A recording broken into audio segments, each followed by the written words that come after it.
બોલો કૃષ્ણ કનૈયા લાલ કી જય। કેવળ ભગવાનને જ પોતાના માની લે તો ભક્તિ યોગ સિદ્ધ થશે।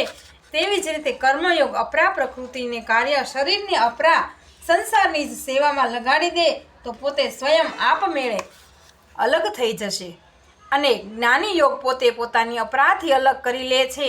તેથી બંનેને એક જ તત્વ સ્વરૂપ બોધ અથવા મુક્તિની પ્રાપ્તિ થાય છે। યત્સંખ્યે પ્રાપ્તે સ્થાનમ તદ્ધો ગૌરી ગમ્યન્તે। પરંતુ ભક્તિને મુક્તિની સાથે સાથે પરાભક્તિ પણ પ્રાપ્તિ થાય છે। મદભક્તિમ લભતે પરામમ।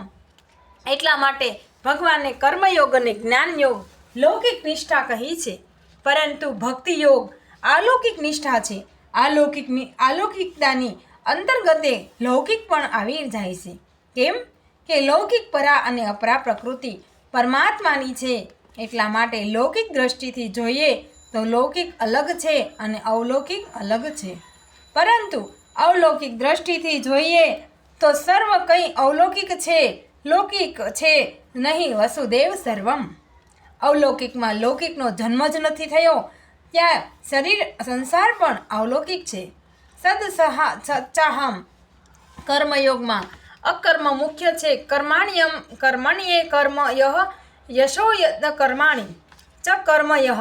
જ્ઞાનયોગમાં આત્મ મુખ્ય છે। સર્વભૂતસ્થાત્માનમ સર્વભૂતાની સ્થાત્માની। અને ભક્તિ યોગમાં ભગવાન મુખ્ય છે। યો મે પશ્યંતિ સર્વત્ર સર્વઃ સ મપી યશ્યંતિ। કર્મયોગમાં અકર્મ શેષ રહે છે। અકર્મ શેષ રહેવાથી ક્રિયા પદાર્થ રૂપે સંસારનો અભાવ થઈ જાય છે અને શાંતિની પ્રાપ્તિ થઈ જાય છે। જ્ઞાન યોગમાં આત્મ શેષ રહે છે। આત્મા શેષ રહેવાથી સ્વરૂપમાં સ્થિત થઈ જાય છે અને અખંડ અનાદની પ્રાપ્તિ થઈ જાય છે। ભગવાન ભક્તિ યોગમાં શેષ રહે છે।